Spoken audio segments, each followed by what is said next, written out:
Hey guys, Nic and Brian from London Real. Today we had John P. Morgan on the show. He's the creator of the Hero Journeys. He takes guys for 7 days into Morocco and tries to get them out of their comfort zone. He's also the creator of the Magnetic Man, which is a different way of attracting women. Check it out. Welcome to London, the city we come from. London town and we go play the Eden sound now. We go party all night long. This is London Real. I am your host, Brian Rose. Joining me, as usual, is Mr. Nic Gabriel. And today on the show, we have Mr. John P. Morgan, who is the creator of Hero Journeys, Enter the Dark, and the Magnetic Man. That's right. Welcome, John. Thank you. Thank you, guys. Nice to have you here. What is Hero Journeys?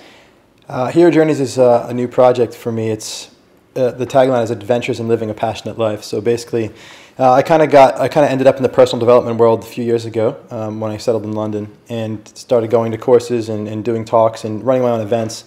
And I loved it, and I loved the idea of helping people to develop and to grow and to live more passionate lives. But at the same time, a lot of the experience that I had didn't come from the personal development world. It came from doing stuff in life. I say I learned about life by doing life, not by learning about it in a hotel conference room. So I decided I wanted to start creating adventures for people, structuring stuff that taught them the same kind of lessons, but doing it through an experience, whether it's an evening in London doing something or experiencing something, or for a week in Morocco.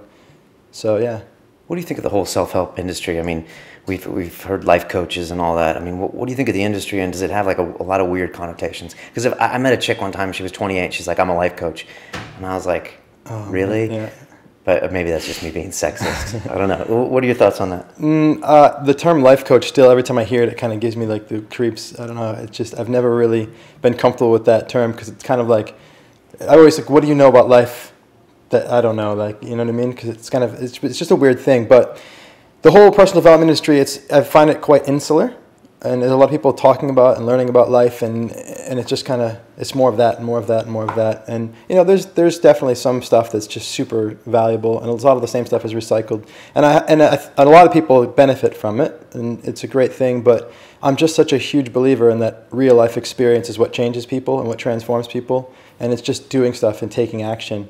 I think the value in personal development is giving you different ways of seeing the world, different perspectives. And then when you take action with those perspectives, you'll have a different experience. If it's a different perspective, you make different choices. And those experiences are what change you. So I think it's useful, but it's not enough. What are you doing in Morocco, man? You're telling me about this adventure, and it sounds crazy. I personally love Marrakesh. Yeah, me too. And it's like a crazy town, man. There's like medievalness and modernness and Frenchness. And yeah, what are you doing there in November? So basically, the foundation of Hero Journeys, like I said, is about giving people experiences. And one of the most important things for me that I learned from traveling is that the way we see the world isn't actually how the world is. Our perception is not the reality, right? And the more you understand that, the more you have choices when you're in a certain situation. A lot of people get stuck in a rut. They're doing the same thing over and over and over again. Maybe they're even creating success, but it's not really fulfilling them, but they don't see a way out. It's because they believe that the way things they see is the way things are. But when you go to another country, when you go to Marrakesh, you can't help but realize that whatever's creating tension for you in that environment is really a function of the way you're assuming things should be. Because everything is so different, you can't help but have the way that you're seeing the world through this map or whatever that you have, these glasses just popped out in front of you. It's like, oh, that's because I expected things should be that way. But it's not, actually. And to me, that's an important lesson. So I picked Marrakesh because the experience I want to create there is an experience where you create tension based on your expectations of how things should be. And then to teach and give people perspective about how they can step outside of that. And then to have them the experience of being able to be relaxed in an environment where just yesterday they were super stressed out or it was uncomfortable. And just that is a transformative experience, really, to be able to do that. And I picked it because it is crazy and wild as well. With the whole hero journeys thing, right? The hero's journey is a Joseph Campbell idea that everybody goes on a journey in their life and they have to venture into the unknown. And so taking people into Marrakesh it's somewhat close to the UK, but also it's quite different. So it's a great context for what I'm calling the game, which I'm running there the 3rd to the 11th of November. The Game, like the Michael Douglas movie? Exactly. Very much inspired by that. They get there and they get shot. And minus all the violence and the like risk to life, but it's going to be an emotionally, psychologically, spiritually challenging week. How do you get people to basically pay to get out of their comfort zone? because the comfort zone by definition is what we don't want to get out of. I know. So how do you do that? Well, basically, it's just about once people understand, and I think deep down people do understand that you have to step outside your comfort zone to grow and to experience new things. And so it's kind of it creates a great context. Being it's uncomfortable, but at the same time, there's no real risk. You know, somebody maybe wants to leave a career and start their own business, but there's the real risk of, you know, losing, you know, your money and you're supporting your family or whatever. There's some real things. Whereas when you get transported to an environment, it's kind of like fear of heights when you're on a carnival ride. Okay. Like you're not actually going to die, right, but it still feels like you are. Yeah, it's still super scary, and you get the rush. Yeah, exactly. Interesting. Do you get guys to go on their own and not with friends or with girlfriends or something, so they kind of really get into a new zone? Yeah, I mean, it's for anybody. It's not just for guys. It's Okay. for men, women. You know, it doesn't matter. And it's about an individual experience. That's the other thing with the hero's journey too. Is it's about your individual journey, and it's about entering the unknown on your own. You choosing your own path, not somebody telling you where to go, what to do. So, you know, there'll be some time where we're together chatting in the morning, talking about a concept, but really it comes down to, now here's your challenge for the day. Go off and do it. You know, find your way. What would one of the challenges be? Not by giving away Well, anything. yeah, so let me make something up, because the really important thing is to keep it all a secret. Okay. You know, this is kind of influenced by a couple angles. I have a big magic mentalism background, so creating illusions, kind of a Darren Brown-esque type approach. Magic mentalism. Okay, Yeah. you have to define that.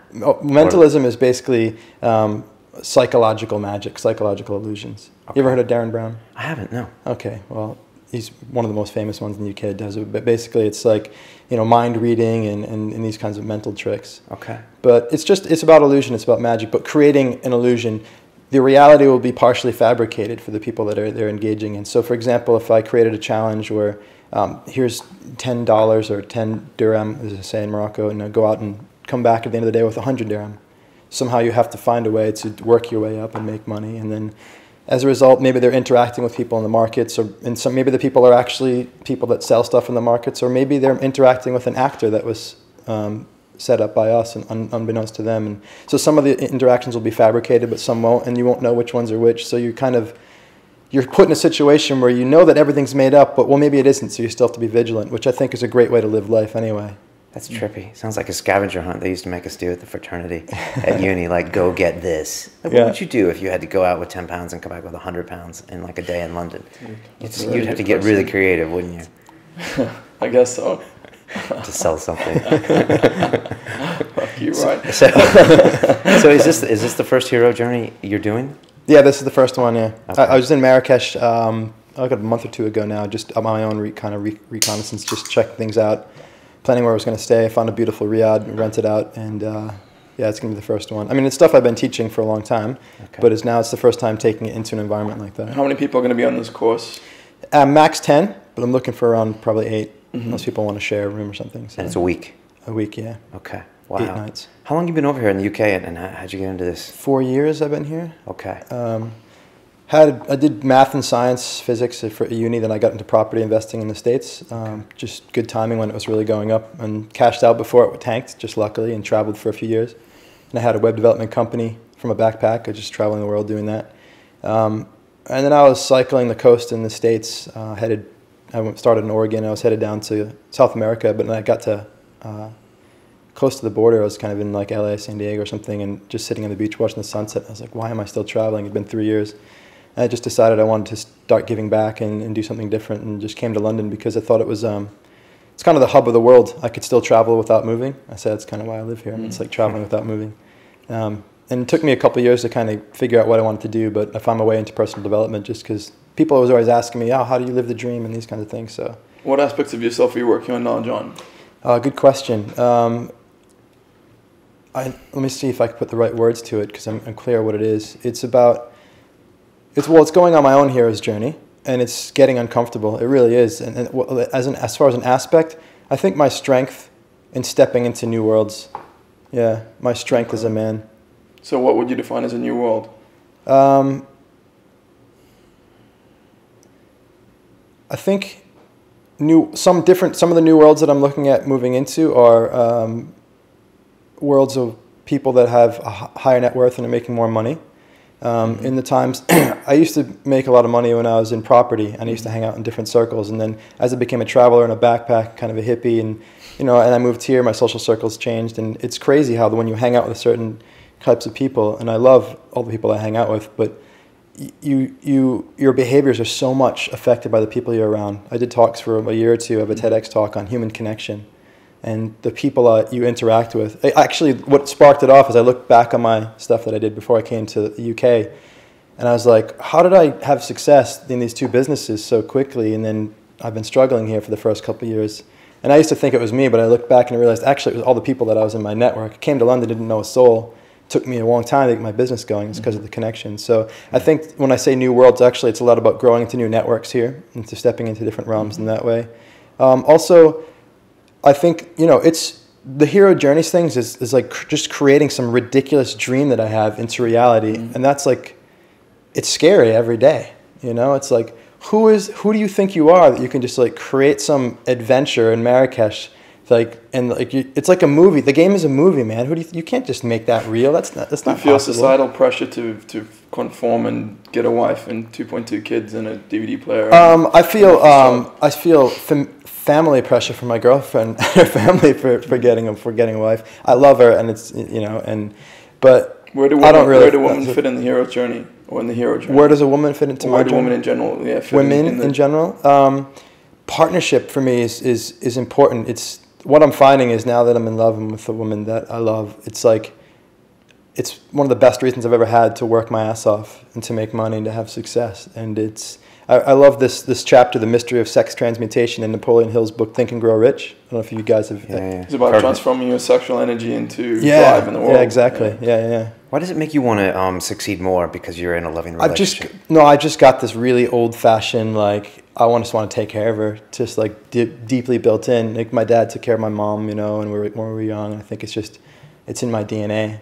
Whatever, unlike politically incorrect or whatever nowadays that is. It's just how it rolls. That's cool. You have a project that you do with her. Yeah, right? we do, yeah. It's called The Magnetic Man. We actually met through business first. We were working together, and then things got a little hot and heavy, and when we were working on the flirting program, yeah. Well, one of our most popular guests on the show was Mr. Nic Krauser. Shout out to Nick, who took us into Oxford Street and taught us how to daygame, and then gave us his view of the world here for an hour. And I was just curious what the Magnetic Man is like, how it might differ from things that he teaches, or the typical gaming community teaches, and just your thoughts on that. Yeah, I mean, I don't know Nick personally or even professionally. I don't really know. I've heard of the company Daygame, and I think those guys are doing what they do, and it's just they have a completely different outcome to what we do. It's about gaming women, picking up women, whereas we're about focusing on a man and creating a man who's attractive naturally and authentically. Our tagline is attract through greatness, and our focus is really not so much on acquisitional dating, but on the creation of a man who's a great man and helping him to access what his core qualities are. And there's not much of a focus on technique or what you can say or what you can do as much as how you can show up in the world and how you can be and what your intentions are. What's acquisitional dating? How would you describe that? Well, it's when I say there's a woman right there and I want to go and get her. Okay. And I think that there's it's different than having a desire. It's like your intention is to go and get and go and to acquire. Okay. And when you and the whole thing with the Magnetic Man is about subtlety too. And the thing that makes a guy really attractive, naturally attractive, is when he has desire, but without need. Yeah, because when you explain that, I was watching one of your videos and you were describing that, but what is the difference there? Desire so need? For me, need is, so I've asked I used to work with women too, right? And the most important thing is that women know the difference. And the thing is, no interest at all is unattractive. If a guy's not interested in women, it's unattractive. If he desires her, all of a sudden she's like, ooh, kind of interested. That's kind of attractive that he desires her. But as soon as it becomes need, it's like, oh God, get away. It's even worse than no interest at all. So it's some kind of, and I think that what the difference is like, desire is I want you, whereas need is I want you, and if I can't have you, that's not good, I'm not okay. And the problem with all of the acquisitional dating models out there is that they all come from a place of need. And it doesn't matter what strategy or technique you use, if you have need, it's undermined. It's not technically true. I know the I understand your point and I agree that I know the RSD guys, their whole model has changed over the years, and what they're doing now is similar to what you mentioned. It's about working on your core masculine ideals and adding value to any interaction that you engage in. I mean, what are your thoughts on That's that? That's the RSD, the real social dynamic guys, and some of the stuff that Tyler Durden talks about. And a lot of these guys find themselves ending up full circle, and a lot of guys start out with pickup and end up coming back and examining themselves and working on themselves. But I think it's called growing up and becoming a man. I mean, it's like, be. you know, these guys have been at it for like 6-7 years, and now it's just like, oh wow, you know. Yeah, that's a good point. Have you guys seen a film called The Tower of Steve, or The Tao of Steve? Sounds vaguely familiar. It's a movie, isn't it? Yeah, it's a movie that takes place in California. It's I about have this slappy seen that. guy. You know what I'm talking Yeah, about? yeah. And he's got 3 rules for attracting good women, movie. and one of them is it's be desireless, be excellent, and I can't remember what the third one was, but it fits in with what you said. You know, just being excellent, just being an awesome dude is going to naturally cause women to like gravitate towards you, as opposed to being some fucking guy wearing a feather boa and dancing like a monkey somewhere, right? Yeah, I guess at the same time, I want to make the point that I don't advocate just being completely passive. Like I'm a great guy and just stand here, wait for women to come to me. Desire also includes action. Like and act on desire is a huge part of the magnetic man, which is different than act on need. I mean, can I just dive in a little more specifically and just please ask, you know, if a Daygame guy will take them out on the street and work on their technique for stopping girls and getting their numbers, what will be your, you know, what would you teach them in the first few days or first few weeks? I will teach them the paradox that by going out with the intention to get, you automatically engage your fears. Because when you have the intention to acquire, it's about you. What can I get? And as long as that's the intention, if that's the primary driving intention, then whether or not you believe you can get that or not is going to influence how you feel. But if you just had a different intention, where let me go out and actually genuinely, not just bullshitting myself to make myself feel okay, but actually genuinely go out to make women feel incredible, full stop. Not so that I can get something as a return, but full stop, then you have a completely different experience. And that's the kind of things we do in our trainings as well, and in our coaching and mentoring, is we actually get guys to the point where they get to the place where they genuinely are going out for that full stop. Because, and that's what I call it trading. If you're going out to get something, or you're going out to give, but at the same time, deep down you're trying to get something, it's kind of like there's an unconscious trade going on, and you still kind of feel like a little bit uncomfortable. Brian, how does this fit in with your belief that everything is a transaction? Dude, I really like what he's saying, because I think a lot of guys that get into the gaming and the day gaming, even when they're successful at it, it feels really hollow and kind of gross inside, you know, and they go out to get the numbers, and then they end up finding out they go out and get the numbers just to impress their friends, and then they forget why they did the whole thing. And I'm a big fan of giving value and just making things better when you have an interaction with someone. So it's interesting to hear this side of it, you know? Yeah, I mean, you once said something to me that, I can't remember your exact phrase, but it was like, human beings are constantly making value judgments in every interaction. I'd say we're value traders constantly. I think personally humans are constantly value trading. You know, should I do this? Should I get this? Should I cross the road? Should I do this? Do I want to talk to him? Do I want to talk to her? I think we are constantly in our brain value trading. Do you? I totally agree. And this is the thing. I'm not saying that people don't trade. I'm saying the intention that you trade from is the difference that makes the difference. So we can trade in a giving and receiving fashion, or we can trade in a taking and losing fashion. One is based on love, the other is based on fear. Love is strong and attractive. Fear is weak and ugly. That's powerful. It's very cool. And you're doing this with your girlfriend, which is crazy. I mean, to run like a, well, it's not, I guess it's not a dating site. It's a magnetic man transformation. But you don't see that very often with women involved, do you? No, you don't. But I think the reason is because women get skeeved out when it comes to pickup stuff. They just do, most of them. Does she enlighten you sometime, or she's like... Sometimes, like just hits you with some things? Man. I think, well, we know that women are hyper aware of what's going on. You know, we've seen it with our approaches, and they get things in milliseconds. Yeah. As far as they feel the vibe, they feel your energy, they feel your neediness, or your acquisitionness. Right. I think much faster than guys. So my response to that, instead of trying to engineer my way around that, which is what, let me just be what women desire. Which the truth is what deep down we really want to be anyway. And so that's what, making changes in yourself, or what do you? Well, we say attract through greatness. We say the greatness is within you, and it's just about just accessing it and realizing it. So you know, is it just becoming a better person, or doing the things you love in your life? That stuff's cool, but we do encourage that. But we do focus particularly on the interaction between a man and a woman. So, for example, a man having desire without need, getting into that place, being unattached, having desire, and expressing that desire. We say you're out of integrity If you are with a woman, you have desire for her, and you just treat her like a friend.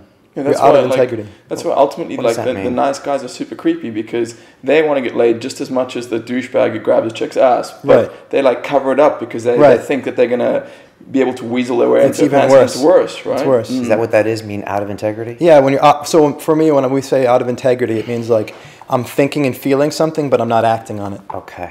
Okay. So you teach guys to just go ahead and act. Act on your those. desire always and every moment. Dude, And there was what's- this chick what's an coming up the escalator on the way here, and she was like perfect 10, and I was like, dude, you got to talk to her. You got to talk to her. And I didn't, and I've been kicking myself since then, Yeah. right? And because I didn't act on my integrity, right? You didn't act on your desire, yeah. What's an example of doing that integrity piece? Like you'll take a guy out, and what will you have him do that he wouldn't normally do? Well, the thing is, I don't take guys out. Okay. And this is part of the paradox, and it takes a while. And it's like the beginning of the Magnetic Man journey is kind of frustrating a lot of time for guys because, like, no, I want to go out, take me out, show me what to do. And it's like, the truth is, if I take you out to get something from women, then it's an intention that's about acquiring.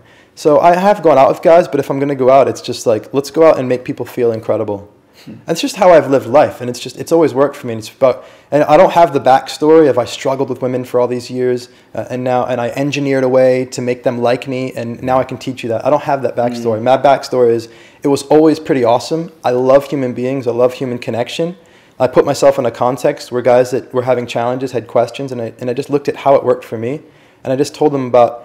I focused on me and who I was instead of what I could do to get, and so. What was the question? The integrity piece, because you were like Nick was saying, if you're a guy and you're not acting on not being true to your integrity. I just want. But what's an example of what a guy does? Is it like Nick said? You're not the creepy guy that wants to do all these things that doesn't. Yeah, I think it is. I think so. A guy that's out of integrity is the second most popular question is after I'm afraid. How do I talk to women? Is how do I be more than friends? Okay. Because so many guys are friends with women that they are interested in, but they can't. So they're not expressing their desire. So many. And that's out of integrity. So being in integrity would just be open, flirtatious. And I always say, like, okay, so what do you want right now? It's real simple. Because they say, oh, what do I do? What do I say? I say, what do you want? I say, I want to have sex with her right now. Okay, well, there's another concern besides your desire. It's the other side of love. It's compassion. So what you do is you take your desire and you take your compassion and you find a place in the middle, and that's what you do. Okay. You're gonna have to give us an example. So what do I do? So good. So I can't just rip your clothes off and have sex with you right now because we're on the escalator, right? Mm-hmm. So, but at the same time, I have desire to do that. So I'm going to take the smallest step, the largest step I can towards that, while at the same time having compassion for you and not doing something that'll make you uncomfortable because I don't want to hurt you. Interesting. So the biggest step that I would take without that is saying, hey, where are you going today? With a smile, with a voice tone that says, I want to have sex with you. But not so much that makes her uncomfortable. Okay, all right, gotcha. And if you don't do that, you're out of integrity. Yeah, you're out of You're integrity. being weak. Then you're just like, do you know where the nearest McDonald's is? Yeah. Oh, do you know where the nearest And that's- Starbucks is? and But that's Rush just built as his whole weak. game off that, though. Who did? Like Rush, he's built his whole. He's like one of the world's best pickup But- artists. He's built his whole game of hiding his intention by. He'll notice something about the girl's briefcase, and he'll go, "Hey, is that a nice briefcase?" And then he'll kind of like, because his theory is that if you come on to a girl, her barriers go up automatically, and then you have to work your way around those barriers, I guess. There's no doubt that if you work your ass off, you can create the master illusion. You can engineer every single step of the strategy and make it look like that you're completely cool with expressing your desire. Or you can build this reality. I'm not doubting it. It just takes a lot of work, and I just know that it's so liberating for guys to be able to just express their true desire, to be themselves, to tap into their greatness, and then for women to like them. When I get texts from guys or emails that they've just been totally real and they're just the girl they've been super into came up to them and asked them for their number, it blows them away. You know what's interesting, Brian? It's our weekly jiu-jitsu analogy. It's exactly the same in jiu-jitsu. Like, you get these guys who want to learn every single technique. What do you do when the guy does this? When he does that? What he does that? Right. And I just keep saying to him, look, you don't need more techniques. You just need better core strength, or you just need better balance or some like attribute that he's missing. And he thinks just learning something new will fix it. And it's a similar kind of thing, right? Same idea. Yeah. And is that just as bad with a guy that doesn't approach the girl with his integrity as the guy that grabs her ass and goes too far without compassion? I mean, for me, it's worse. Okay. I'd rather you be the guy that grabs a girl's ass. Really? Only because when I see guys that are hiding within themselves, it kills me so much more when I see guys expressing That's stuff. 80% of guys. No, that's 95%. That's of why I'm guys. constantly dying. That's why you're doing this. I thought John was going to say, that's why I've got so much money. Yeah. And you know, when you go out at night, you can see the guys who are standing in clubs who are not comfortable and not happy to be there. You can see it, and women can see it a mile away. That's a dude standing with his drink like this and like looking around nervous. He's not even happy to be there because he's like, as you said, a value leech. You know, he's looking, what can I get? What can I take? As opposed to what can I give? Right. Right. Yeah. It's a wild concept. No, I like that. That's good. Cool. Is there anything else about that Krauser episode that you agreed with or disagreed with?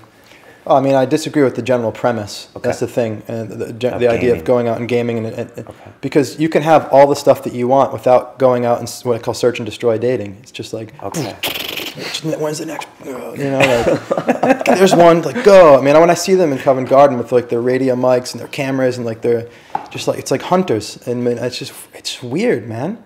It's just weird.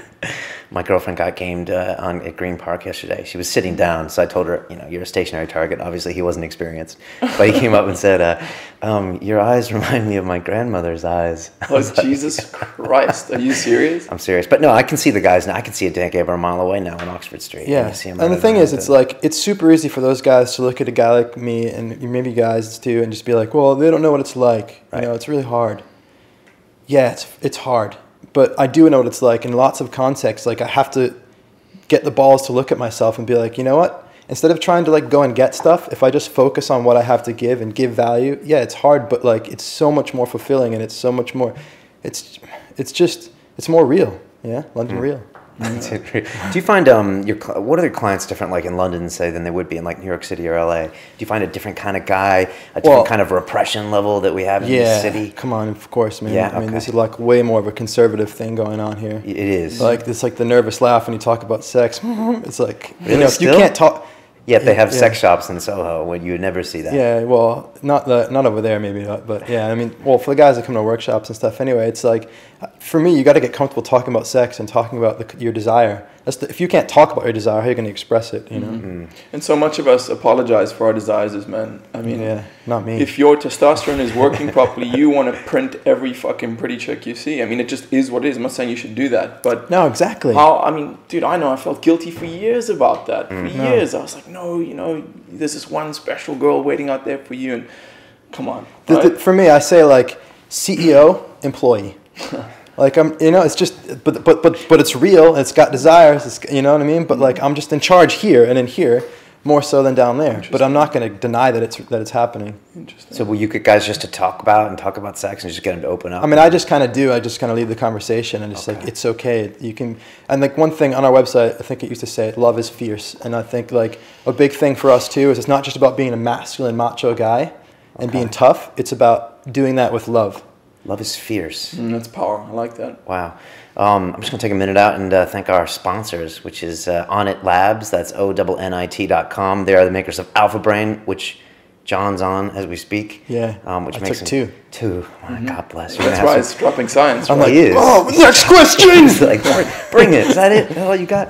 You're going to have some crazy lucid dreams later tonight. Cool. I'm big into that. Oh, really? Oh, yeah, these would be really good. So, yeah, all the best with those. And also the makers of Shroom Tech, which has the cordyceps mushroom. I saw a special on the cordyceps mushroom. Seriously? Yeah, in Tibet, and how they grow, at the high altitude, and it's. What did it have to say? It just said that it really does promote your cardio and just oxygenation of your blood with the cordyceps mushroom. With the cordyceps, it's my mood. Like it puts me in a good mood. I notice it if I don't take it one day. Yeah, you said that, right? Well, for heavy training, it's a good supplement. I'm a big believer of that. So that's Shroom Tech. You can get both by going to onnit.com, and if you use the code LondonReal, you'll get 10% off and support the show and all that really good stuff. John, you do something else called What else? Enter the Dark. Oh, that's Dude, just, you're a multitasker. Well, that's part of the Hero Journeys project. So that's just a smaller event in London. Okay. And it's don't mind that. okay, cool. Can you talk about it a bit? Yeah. What is Enter the Dark? So it's just a small kind of launching the brand event, but it's basically my belief that if you want to go and have new experiences, you have to enter the unknown. You have to step into a reality, into a world that's just new to you, as we talked about earlier. And so I want to bring that to life for people. So I'm just doing an inspiring talk about that, about entering the unknown, taking steps into the darkness in your life. And so creating the experience of a dinner in the dark at this great restaurant which I can't remember the exact pronunciation because it's French. It's dans les noix, something like that. Okay, sounds good. Sounds French. It's very French. So it's more than just eating with the lights out. Is it like? Yeah, I think I might have read one of your reviews, but something about like you don't know who you're sitting with. Yeah, exactly. Talking. This is a crazy concept because quite cool. think of all the preconceptions what am I saying? Preconceptions you make when you see someone, but if you sit down in the dark, you don't know if you're sitting next to a bus driver or a hedge fund manager or a pretty girl or not a pretty girl. Maybe you could be rubbing her foot and then you don't even know what kind of foot it is. Or if it's a dude's foot. Yeah, exactly. Maybe that's the next level in like when it comes to blind dating or speed dating. Actually blind dating. Yeah, sit and talk to someone in the dark, I guess. Can you imagine? Just think how you treat people completely differently because you know it and I know it. We all know it. If a girl's a 10, you're going to act differently around her than if she's like an orca, right? It's just the way it is. Yeah, I mean, you might act worse around her. I know. Or better, however you want to do it. You might not. Your integrity might go. I don't know. So what is that night all about? Is it about talking with people or do you listen in the dark too? Yeah, so it's about experiencing the meal, the food in the dark. And so what happens when it's ultra dark, like literally every electronic device has to go in a locker before you enter the room. Mm-hmm. You get let in by a blind person with one hand on the shoulder of the front person in front of you. They're blind? The wait staff are all blind. Oh, that's crazy. I can't believe you haven't Otherwise, been to how are you the going to spot find your way around? What's that? I can't believe you haven't been to the spot. I would have thought that would be right up your street. It sounds cool to me. Anyways, blind people. So yeah, they're leading you in, and they seat you down, and you're served a 3-course meal with wine, and you don't know exactly what you're getting, so it's kind of a surprise. You can pick if you're vegetarian or that kind of thing. Are they like esoteric foods as well, or is it gourmet just French? Okay. How do you eat without you? You use your hands probably. Okay. You can try to pour wine with like your finger in the glass to see how much wine is in there, and but the point is it's ultra dark, so you literally can't even see your finger in front of your eyeball. That's cool. So what happens is your visual system is like, okay, well you don't really need me. So your brain starts to put more power towards your sense of sound and touch and smell and taste. And so everything comes to life so much more. And you just have a more deeper experience. And so the point, to bring the metaphor even deeper, is you experience stuff that was right there all the time, but you never realized it. Mm-hmm. And to me, that's what entering the darkness and the unknown is like. You find out, you discover your own potential when you go into the unknown. You shoot London Real in the dark one day, dude. Cool. That's what iTunes is. Yeah. I would roll the cameras. And you speak during these things as well? Yeah, I'm going to do a talk in the dark as well. That's awesome. Yeah. Sounds like a theme. I guess it is the hero journey theme where you try to get people out of their reality so they stop making all these preconceived conceptions about reality. He does this because of that. I do that because of that. Yeah. You just try to like snap them out of it. John, that's it. What's been the using a video game reference, what's been the big boss battle of your hero journey, or the climactic Darth Vader scene of your hero journey? As I alluded to earlier, it was coming to London thinking I was a shit and I'd done 2 businesses, plenty of success, and then I could just start a new one here when I didn't know anybody, and coming here with plenty of money in the bank and going into debt, spending that and going into credit card debt. That was definitely the biggest challenge. But since realizing that a couple of years ago and starting to focus on human connection and building up a network, now I've got tons of friends and things have really taken off. That's cool, man. Yeah. It's weird. I don't see many Yanks in London that haven't come here for the city or something like that. A lot of them are always planning to go back too. Yeah. And you don't seem like that guy. I was just wondering, how have you come to make peace with London? It's just I didn't come here for the UK. I mean, my girlfriend's British, but like it came here for the world. London is the hub of the planet. Yeah, I mean, it's the like, center of the universe. Yeah, dude. man. I eat different foods all the time. I'm making, for 30 quid, I'm in a different language speaking country constantly, and so I'm here to be a part of the world, really. And I'm not saying I'm here forever, but at the same time, I'm looking forward to becoming a citizen and always having a home here. So. Wow. How old are you? 33. Okay. Same age Jesus was when he died. That's true. I've been worried about that too because I'm into magic. I used to have a beard, like to travel. So you like magic? What do you think of Dynamo? He's a cool guy. I met him once in Covent Garden. Used to a bunch of magicians used to hang out and just briefly, but he's a really nice guy. I think he's authentic. He's got a great team behind him, helping him create that show. And I think it was time for a new magician to be on TV as well. So yeah, who was the last musician? Magician. Not was last. David Blaine? No, that's American. I mean, Darren Brown is massive. He's been around for 10 years. And he's not gone by any means, but he's just kind of evolved into doing new things. He's a very powerful man. His mind is so... Darren. If I could choose one human being on the planet skills to have, or skill set to have, would be his, straight away. Wow. Yeah, you need to watch some of his stuff, and you'll really enjoy it. I will. I like Dynamo stuff. He has a smart team behind him. Yeah. They really know how to sell a story, and it's not just about his magic. It's about his life and his family. And It's good. Yeah, Yeah. it's good. You saw him live, didn't you? Yeah, At a party or that's cool. something. It was good. Cool dude. Did you used to do magic as well? Yeah, just informally. I did a couple of like shows and stuff, but it was mostly a hobby. Okay. But enough to get kind of really into the world, and I have a lot of friends that are professionals and full time, and I learned a lot. I'm mostly I got into it through David Blaine in America, and I was just enamored with his whole perspective, which he shared in his book about magic isn't about what you do; it's about what is experienced in the other person. And I've always been about creating experiences. And I was just that idea of standing on the street and doing magic and seeing people come together that were complete strangers, laughing and interacting just from that little thing that you did was special. That's cool. Yeah, what's the symbol you have around your neck? Oh, good question. So this is the Chinese symbol for now, Power. and behind it is a heart.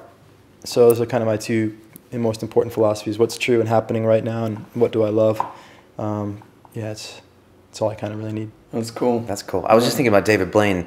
I remember his old videos when he's walking around New York City, but he's the ultimate giver of value, right? Yeah, He man. just goes up to some random semi-homeless dude in Tompkins Square Park, and he's like, I love how he'd approach people. He'd be like, hey, you want to see something? Yeah. I was like, in New York City? Are you sure? And he does That's that. so And then, creepy, yeah. but then he like, makes everyone go crazy. He's a good guy. What yeah. happened to that dude? You met him before? No, I never met him. I just know friends. I have friends that are friends with him, and Okay. I just you hear good things, and he's a good guy. It sounds like, and I don't think anything happened to him. I just think he's just moved away from doing street magic and moved towards doing these crazy endurance challenges. And he's probably, I would guess, he's planning his next one. Yeah. You know?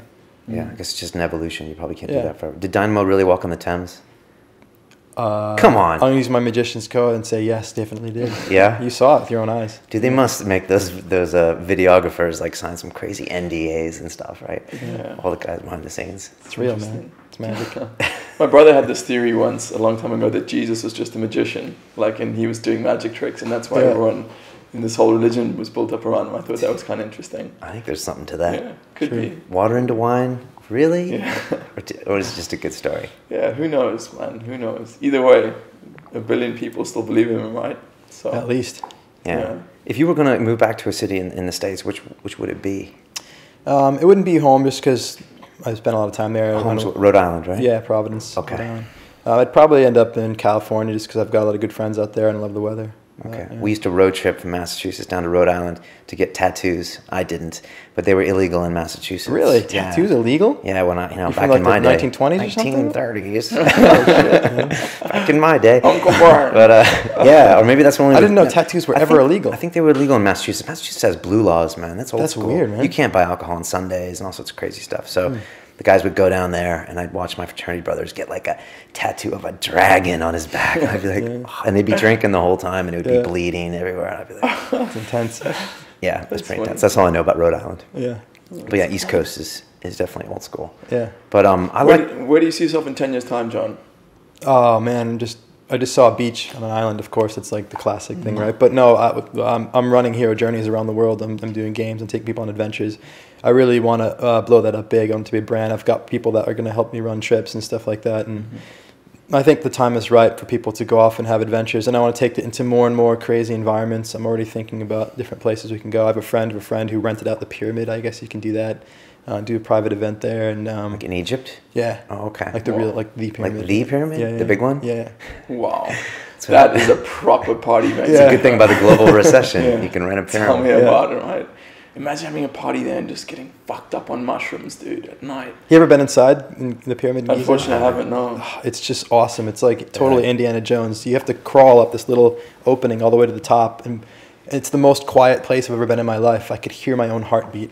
It's so insulated, and it's like it's just wild. That's cool. Do you find that for your adventures, it's most important to get out there and interact with people like you're doing with Marrakesh? Or Yeah. do you think going to a pyramid or a jungle or a survival type thing is... It's my bias because to me everything is human. Like everything happens through human connections. Yeah. And I love nature, but I love people and culture, and that's kind of my focus. But there'll be other people in Hero Journeys taking people on adventures out and like trekking in the forest and the mountains and stuff like that. Just because that's kind of more their focus and passion. But yeah. Your statement that you love human connection, I understand it, and I think, I mean, we are, as Brian always says, we're social animals, and we need to interact with other people. But how do you deal with? I mean, there's certain individuals. It's been my experience that they're not very nice to be around, and they have like a very dark presence and a dark energy about them. Do you encounter those people, and how do you deal with that? Yeah, I just don't really hang out with them. I just kind of give them the, Fair enough. yeah. I mean, not in an aggressive way, but I just kind of, it's like it's like you're going through a maze, and then like some sides of like they smell or like it's hot, and it's like just don't go that way, just go this way, and you can kind of find your way. And it's not, I don't even dedicate much thought to that. I just focus on what I want, what I love, and just move towards that. And they're kind of in the periphery, you know. Do you ever think that sometimes like there might be people like that who are the ones that need the hero journey more than anything else? Yeah, they are, but it's a good question, because like, should I be focusing on the people who are in pain and stuff? But I think there's a difference between people who are suffering and open versus the ones that are kind of orienting their suffering as anger towards you. And maybe it's a more Mother Teresa choice to go towards them, but I'm not embarrassed to say that like what's most important is that I'm happy and comfortable first, because only when I'm in that place can I actually serve people anyway. Selfishness is a very underrated trait. Yeah, and we're taught that we're taught to be like artificially humble. In our society, if you say like, if someone says, "Oh, you did well in that competition," or "You did well," like if you say, "Yeah, I fucking killed it," they're like, "Man, that guy's so arrogant." But dude, if you don't stand up for yourself and if you don't give yourself props, no one else will, right? No. Yeah. You've taken it to a new level, though. Thanks, buddy. Yeah. you're not from selfishness to arrogance, as if there's nothing in right between. Yeah, that's awesome. I was thinking about Nic's point recently, though, because I have the typical thing that you talked about. When I see negative energy, I just avoid it. Yeah. I even might be sitting down at a coffee, and if there's like 3 Americans talking too loud, I'll be like, I'm just going to move over here. And lately, I'm thinking, isn't that funny? Because I'm American too. I'm like, gotta get away from these guys. Oh man, they set me off. It's weird. My girlfriend can see it when we go on vacation and we're sitting near Americans, and they start talking, and she's like, "Okay, honey, let's move to the table." Yeah, it's worse than smoking. Yeah, it's worse than smoking. And the Brits are right behind. But anyways, but more and more now I'm thinking that it's actually my job to try to help these people in some way, because, you can just go and avoid this your whole life. But, that's actually not being with your integrity. Here's the other thing, too. Yeah. If it's my job to help them, then it's me saying that not only do they make me uncomfortable, but I know objectively that their way is wrong and I need to fix it. And I'm not willing to take that step. I don't think that you have to make that judgment in order to open your heart a bit to them. You don't have to necessarily fix them or come over and say, you should be talking less, but maybe just try to extend some empathy or something. Yeah, no, I totally agree with that. Empathy is different than saying I need to fix them. But, or help in some way, and that could just mean, I don't know, going over and just saying what's up or something. Bro, that ayahuasca has definitely done something to you, because you use the phrase like "open your heart." I mean, dude, I didn't even know that you had a heart, dude. I didn't either. You didn't see his tattoo? Yeah, I'm coming off a post ayahuasca experience, so don't believe anything I say. Okay, cool. Because you can't. He's actually be trusted. you've turned into a nice guy, bro. Temporarily. Don't get too nice. Be out of integrity. But that's true. But no, I've been thinking about that more. I mean, trying to help some people that I thought were just annoying, and I'm just like, you know what? They probably could use a little bit of a hey, what's up? No, I love that. I'm totally into that. It's the whole Buddhist thing. It's like, the best way to deal with anger is just to have compassion, because it just comes from their pain anyway. Yeah. Right. Sometimes an ex-girlfriend's mom always used to say something which stuck with me, which is when people are at their most unlovable is when they need the most love. And it's so true. Yeah. It's so true. It's so hard, though. I mean, I've been to times where I've shut my doors and shut myself out of life, like in New York, and like there was that one buddy who called and called and called, and finally he came over and he banged the door and he's like, "Come on, let's get out." It's like that scene in in like what is it, Swingers? Swingers, yeah. But I mean, like, and it took that, because, like you said, a lot of times the most what was it you said, unloved? It was when people are acting the most unlovable is when they need the most love. Yeah, I guess that's good in theory. Yeah, I think this is different than the first question you asked, when people are just kind of like dark and mean. It's different when somebody's in pain than when they're coming at you with anger. And I think anger is kind of like a secondary emotion. Beneath anger is always some kind of pain and suffering. And when people come, I mean, look at it with a girlfriend, right? And when she comes at you and she's mad, what do? You get mad back. You're like, you want to be like, and you can compete and stuff.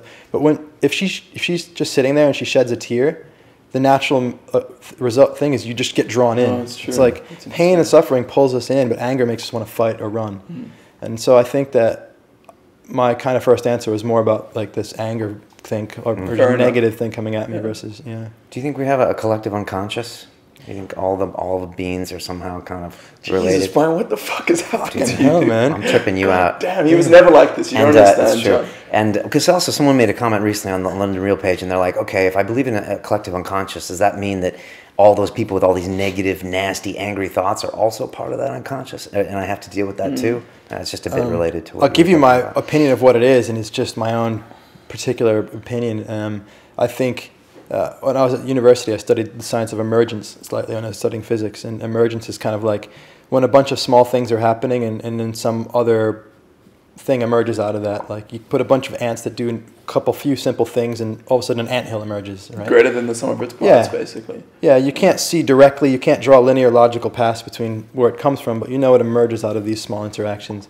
So I think that on some level, this collective unconscious is kind of like that. But I also think that most of who we are and what we know is completely unconscious to us. It's in our brains, but we just don't have access to it. And then when we interact, that there's some that stuff is being accessed, just not consciously. And when it comes to the fore, it's like, oh my God, where'd that come from? It must be the unconscious out there, but maybe it's just us connecting on a level of awareness from one brain to the other, which we don't really see. And overthinking and overanalyzing interrupts that process of just drawing from the collective unconscious or the infinite. I agree. It's especially meant. You know what I noticed? Interacting with anyone, be it women or strangers that you've just met. When you're thinking too much, it repels people straight away. Like when you're in the moment, it attracts them. So definitely, that's what I call the control trap in the Magnetic Man. Is when you're trying to control your actions and behaviors, and you get kind of a cognitive trap. You only have so much cognitive power that you can dedicate to any one thing at a time, and typically it's dedicated towards the content of the conversation. And when you're trying to dedicate it towards all of these things to make sure you're doing right, you kind of get overloaded. Interesting. Yeah, I do that sometimes. Where I'm like, wait a second. I just forgot what someone says because I was worried about X, Y, and Z. Yeah. You know, what do you think of Tony Robbins? I think he's pretty exciting. I mean, you can't watch him without being like, "Yeah, let's go!" Right? Yeah. Do you model any of his stuff or your stuff off him, or he started from nothing, didn't he? He was the granddaddy of that stuff, basically. Like not consciously, but I mean, just from watching in some of his videos and stuff, I'm sure I did. And I had never been on any of his courses or anything like that, but I was actually coached by his son, Jarek Robbins, for a long time, for a year or so. And Jarek is one of the most authentic, awesome, just giving, like hardworking, dedicated people I've ever met in my life. Wow. And you know, I don't know his dad, and we don't even really talk much about him, but like, you just got to think if a kid was raised to be that incredible, like his dad must be a real dude too, so. It must be crazy being Tony Robbins' son. Yeah. My mom did the firewalk experience when I was like a munchkin, and she went away for that weekend where they have him walk over the hot coals. You think he talks to him for like 6 hours, and then they walk over the hot coals, and crazy, It's huh? crazy.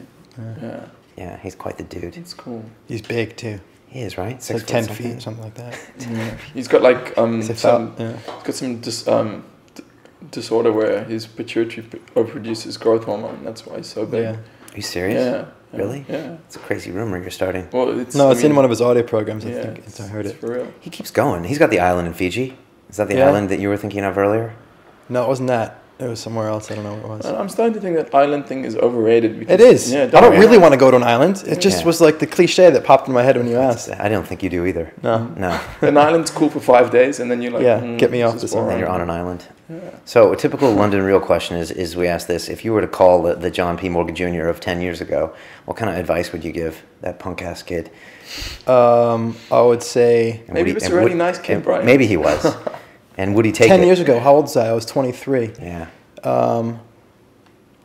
You just graduated or what? No, I was just starting to get into property. What advice would I give? He did the right things back then, I have to say. You'd say, good job. I'd be like, keep going, kid. You're going to be all right. Invest more. More leverage. Yeah. I would say buy more property now. Yeah. So you just happen to get out? Actually, maybe that would be a bad idea. But no, move quicker. Yeah. So you happen to get out at the right time? You just I just had a business partner, and we just wanted to go separate ways. So I just sold my properties to him and took the cash. And unfortunately for him and good for me, the equity just went, And, do you ever think you'll get back in that racket? Or? Yeah, but not full on. It would be I'd invest my cash in property because I still think it's a good place to put money. But and I love it. I grew up around it. My dad was a developer and stuff, so I didn't realize how much I was learning just being around it. So you know, it'd be a lot smarter for me to put money there than it would be to try to get into any kind of like stocks or anything, because I know it, you know. Fair enough. Is that taking value to a certain extent if you just focus on making money all the time, or not? Man, you're breaking this dude's balls now, Brian. It's what if I'm What just you're focused talking on about. making money? No, if you have someone that just wants to make money in real estate or something like that, do you look at it now in a frame of that's taking value and not giving? Like, could you ever see yourself going back to that as opposed to what you're doing now, which is? Well, I don't think just like being in property means that you know that you're just in it for the money either. There's people that are in it for both, and You could be providing value by giving someone a place to yeah, I stay. mean, if you're building houses, I mean that's just awesome. And I love selling property because somebody's home's like the most important thing in their life, and you're connecting with them on such an intimate and important level, especially first-time home buyers. That was so fulfilling. Wow. But you know, the money side to it is fun too, and I like the competition. I like numbers. I like that kind of stuff, but I definitely don't think that the pursuit of money is fulfilling in and of itself.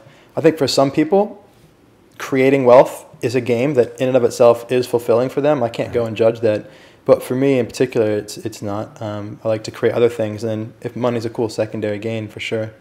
I mean, it would be so easy for me to be making so much more money right now than if just I had a web business and I was making good money. I can go back into property, but you know, I'm doing what I'm doing now because it's the primary thing was the most fulfilling. I'm taking everything that I love and putting it into one, and that's Hero Journeys. So You sound a bit like Tim Ferriss when you were talking earlier about how you ran your business while you were around the world. I read his. I have to say, let me give credit where credit's due. I was doing my web development business, programming myself. Then I read his book and I started outsourcing to India.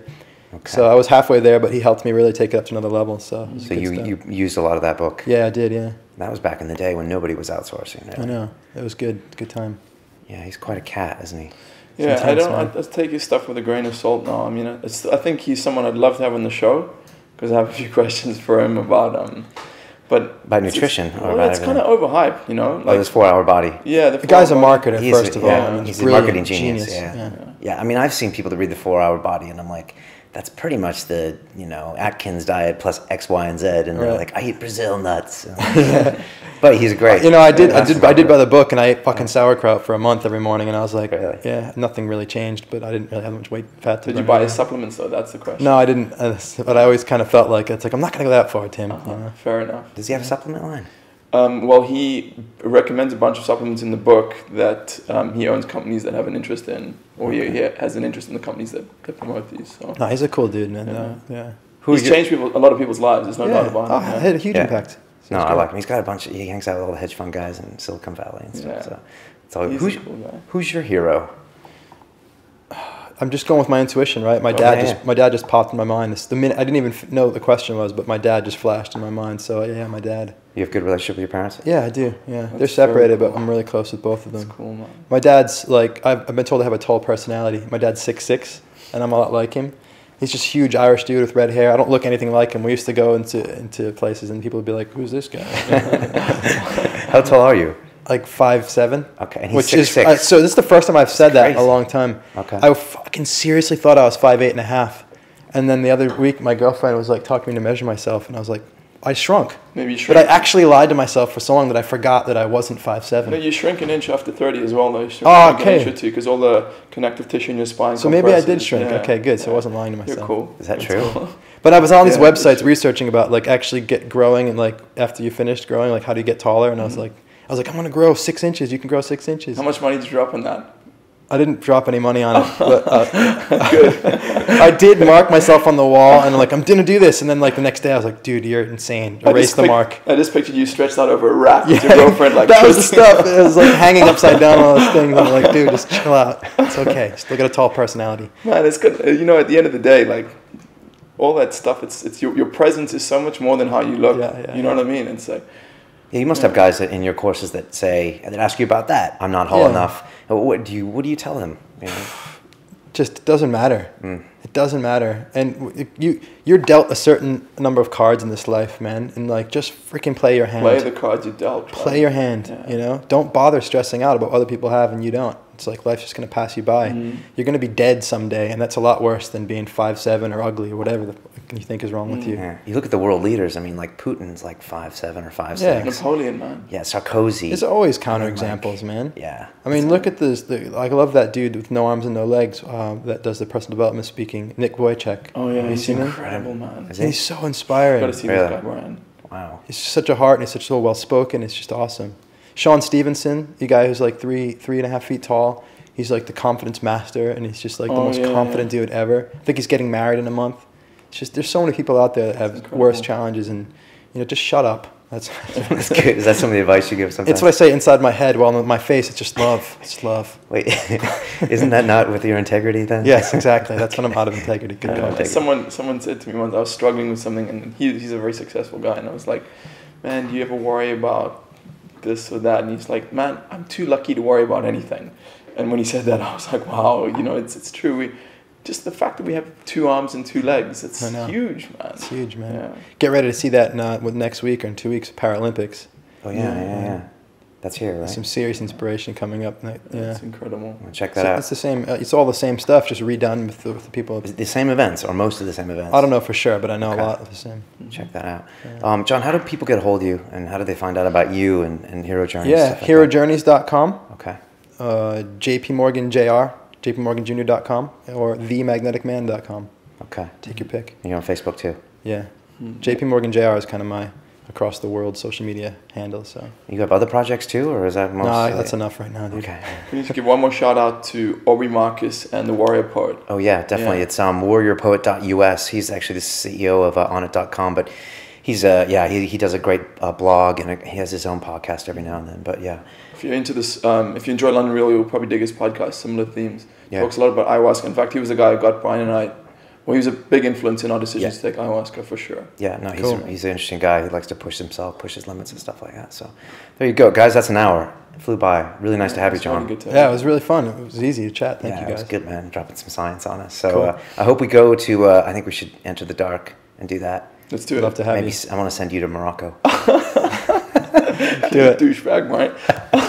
Anyways, that's it for us. Thanks, John. All right, thank you, guys. Until then, it's about the journey. All right, peace, guys. Peace out.